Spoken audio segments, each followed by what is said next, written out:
Right Khairatabad MLA Danam Nagender సంచలన వ్యాఖ్యలు చేశారు. త్వరలో బీఆర్ఎస్ ఎల్పీ కాంగ్రెస్ లో విలీనం కాబోతోందని హాట్ కామెంట్స్ చేశారు. ఇక మిగిలేది ఆ పార్టీలో 4 ఎమ్మెల్యేలు మాత్రమే అన్నారు. మరో 2 రోజుల్లో 6 ఎమ్మెల్యేలు కాంగ్రెస్ పార్టీలో చేరబోతున్నారని, దీంతో బీఆర్ఎస్ పార్టీ ఖాళీ కావడం ఖాయమన్నారు.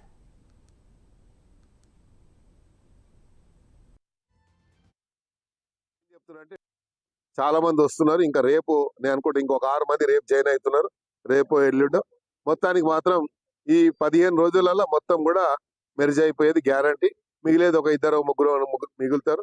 ఆ మిగిలిన వాళ్ళు కూడా ఇక ఏమంటారు, అది ఎటు పోవాలన్నా అటు పోవాలా అని ఆలోచనలు ఉంటారు తప్ప, అయోమయ పరిస్థితుల్లో మిగిలిపోయిన వాళ్ళు ఉంటారు తప్ప, మనస్ఫూర్తిగా ఉండే వాళ్ళు మాత్రం ఎవరు ఉండరు. అక్కడ మనసు అనేవాడు ఉన్నవాడు, ఆత్మగౌరవం ఉన్నవాడు, సెల్ఫ్ రెస్పెక్ట్ ఉన్నవాడు మాత్రం వాడు ఉండడు. ఇప్పుడు చెప్తా ఉన్నాడు కేటీఆర్ గారు, ఇవాళ పేపర్లో చూశాను. ఏం చెప్తుండంటే ఈనాడులోనూ ఆంధ్రజ్యోతిలో చూశాను పొద్దున. ఏం చెప్తుండంటే టీడీపీ లాగా రీజనల్ పార్టీ స్ట్రాంగ్ కావాలంటే టీడీపీ లాగా ఉండాలి అన్నది. టీడీపీ లాగా ఉంటే అక్కడ పార్టీ ఉన్నటువంటి నాయకుడికి లక్షణాలు ఉన్నాయి. ఆ పార్టీని ఎట్లా కాపాడుకోవాలని చెప్పి, ఎన్ని కష్టాలు వచ్చినా ఆ పార్టీని కాపాడుకోవడానికి, ఎమ్మెల్యేలు కాపాడడానికి, ఎమ్మెల్యేల మనోధైర్యానికి, అక్కడ ఉన్నటువంటి ఎమ్మెల్యేలకు ఇచ్చే మర్యాద కానీ, ఎమ్మెల్యేలకు ఇచ్చేటువంటి ఇంపార్టెన్సీ కానీ ఇక్కడ ఇచ్చారా మీరు? ఒక ఎమ్మెల్యేకి ఒక ఇంపార్టెన్స్ ఇచ్చారా? ఒక ఎమ్మెల్యే వస్తే గంటల తరబడి కూర్చోబెట్టి నీకు ఉన్నటువంటి ఒక కోట్రీ, నీకున్నటువంటి వీళ్ళని మాత్రమే నువ్వు కేటీఆర్ గారు వాళ్ళకు ఉన్నటువంటి ఫ్రెండ్స్ ని ఎవడోడో జైల్లోకి పోయిన కూడా తీసుకొచ్చి ఇలా 1000 కోట్ల రూపాయలు సంపాదించావు. ఎలా ఇచ్చావు? అలాంటి వాళ్ళని పేర్లు మేము తీస్తాం ఒక రోజు. మా దగ్గర మొత్తం ఉన్న చరిత్ర ఉంది. వాడు గుండు శ్రీధర్ గాడు కూడా ఉన్నాడు. వాడు పని చెప్తాం. వాడు ఆయన మొత్తం బేనామీ మొత్తం. అలా చాలా మంది ఉన్నారు. పేర్లు మేము చెప్పుకుంటూ పోతే అందరు పనులు బయట పెడతా నేను గ్యారంటీగా. విన్నావా? సత్యం రామలింగరాజు గారు, తేజరాజు ఎక్కడుండి ఏం ఎంత పొరపాటు చేసి ఎంత చేస్తే ఎట్లా సంపాదించారు? ఇప్పుడు ఆ రాజేష్ రాజు వీళ్ళందరూ ఎట్లా సంపాదించారు? వీళ్ళందరూ ఎట్లా ఎట్లా ఎట్లా 100 ఎకరాలు 1000 ఎకరాలు ఎట్లా గవర్నమెంట్ ల్యాండ్ ఎట్లా తీసుకొని వాళ్ళు ఎంజాయ్ చేస్తున్నారు? దేని వల్ల చేయగలుగుతున్నారు? వాళ్ళు కేటీఆర్ అండా చూసుకునే కదా. కాబట్టి వీళ్ళందరికీ మేము తప్పకుండా అవన్నీ మొత్తం చరిత్ర నా దగ్గర ఉంది, బయట పెడతా. ఇలా చరిత్ర అంతా సమయం వచ్చినప్పుడు. ఏదో దానం నాగేందర్ మీద యాంటీ డిఫెక్షన్ వేస్తాము, అయ్యవా ఉడొద్దంటు నేను ఏడా వద్దన్నాడు. నేను కూడా కోట్లనే తెలుసుకుంటా. ఉడొద్దంటూ నేను అదే అని నీకు వేసే అధికారం ఉంది. వద్దంటలే, నేను తప్పకుండా నీవు వెయ్యాలి. వేస్తే దానికి జవాబు నేను చెప్పుకోవాలి. కానీ నువ్వు వేసే లోపల నీ పార్టీ ఉంటుంది, మా చూసుకో ముందుగా.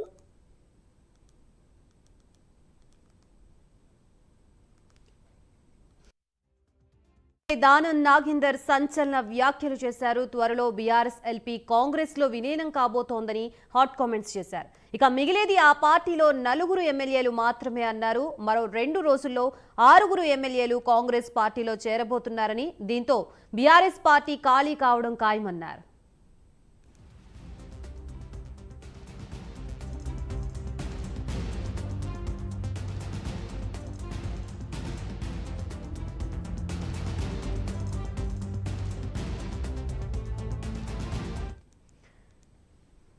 ఖైరతాబాద్ ఎమ్మెల్యే దానం నాగేందర్ సంచలన వ్యాఖ్యలు చేశారు. ప్రస్తుతం ఆయన చేసిన వ్యాఖ్యలకు సంబంధించి మనకి పూర్తి అప్డేట్స్ ఇవ్వడానికి మా ప్రతినిధి చందు లైవ్ ద్వారా సిద్ధంగా ఉన్నారు. చందు.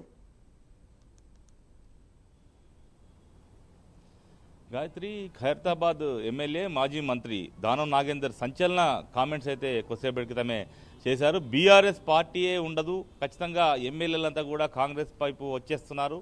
ఈరోజు ప్రకాష్ గౌడ్ పార్టీలో చేరబోతున్నారు. రేపు మరో 6 గ్రేటర్ ఎమ్మెల్యేలు కూడా పార్టీలో చేరబోతున్నారు. 15 రోజులలో బీఆర్ఎస్ ఎల్పీ మొత్తం కాంగ్రెస్లో విలీనం అయిపోతుంది అంటూ కూడా సంచలన వ్యాఖ్యలు చేశారు. ముఖ్యంగా బీఆర్ఎస్ పార్టీలో ఉన్నటువంటి ఎమ్మెల్యేలు కూడా ఆలోచించుకోవాలి. ఆత్మగౌరవం అక్కడ ఎవరికీ లేదు, కాబట్టి అందరూ కూడా కాంగ్రెస్ పార్టీలోనే చేరుతారు. దీంతోపాటు ఇంకా మరొక హాట్ కామెంట్ కూడా దానం నాగేందర్ చేశారు. ముఖ్యంగా బీఆర్ఎస్ పార్టీ వర్కింగ్ ప్రెసిడెంట్ భాగవతాలన్నీ కూడా నేను బయట పెడతానంటూ కూడా నేను సంచలన వ్యాఖ్యలు చేశారు. ఆయన అనుచరులు ఆయన అడ్డం పెట్టుకుని ఎంత సంపాదించారో ఆధారాలతో సహా బయట పెడతానంటూ కూడా మాట్లాడడం మాత్రం ఇప్పుడు మొత్తం రాజకీయాల్లో హాట్ టాపిక్గా మారింది. ఇప్పటికే బీఆర్ఎస్ పార్టీకి సంబంధించిన 7 ఎమ్మెల్యేలు ఇప్పటికే పార్టీ మారారు. ఈరోజు సాయంత్రం రాజేంద్రనగర్ ఎమ్మెల్యే ప్రకాష్ గౌడ్ కూడా సీఎం రేవంత్ రెడ్డి సమక్షంలో కాంగ్రెస్ పార్టీలోకి చేరబోతున్నారు. ఆయన ఆ విషయాన్ని కూడా ఆయన ధృవీకరించారు. రేపు మరో 5 నుంచి 6 మంది గ్రేటర్ బీఆర్ఎస్ ఎమ్మెల్యేలు కూడా పార్టీలో చేరబోతున్నారు. దీంతోపాటు కొంతమంది గ్రేటర్ హైదరాబాద్ సంబంధించిన ఎంపీలు కూడా కాంగ్రెస్ పార్టీలో చేరబోతున్నట్టుగా కూడా మనకు తెలుస్తోంది. మొత్తంగా చూసినట్టయితే గతంలో బీఆర్ఎస్ ప్రభుత్వం అధికారంలో ఉన్న సమయంలో కూడా కాంగ్రెస్ అంటే సిఎల్పిని అదేవిధంగా టీడీఎల్పీని కూడా విలీనం చేసుకున్న పరిస్థితి కనిపించింది. ఆనాడు ప్రతిపక్ష పాత్ర పోషించే స్థితిలో ఆ టీడీపీ అదేవిధంగా కాంగ్రెస్ ఉన్నటువంటి పరిస్థితి. ఈ నేపథ్యంలో సేమ్ సీన్ కూడా ఇప్పుడు రిపీట్ అవుతా ఉంది. ఇప్పుడు మళ్ళీ కాంగ్రెస్ పార్టీ అధికారంలోకి వచ్చిన తర్వాత ఖచ్చితంగా ప్రతిపక్ష పార్టీలందరినీ కూడా ఆకర్షిస్తోంది. అందులో భాగంగానే ఎమ్మెల్యేలంతా కూడా పార్టీ మారుతున్నారు. పోతున్న వాళ్ళంతా కూడా అభివృద్ధి కోసమే తాము పార్టీలో చేరుతున్నామని చెప్పారు. అప్పుడు ఏదైతే చెప్పారో మళ్ళా అదే డైలాగును కూడా ఇప్పుడు ఉన్నటువంటి ఎమ్మెల్యేలు చెప్తూ కూడా పార్టీ మారుతున్నట్టు పరిస్థితి ఉంది.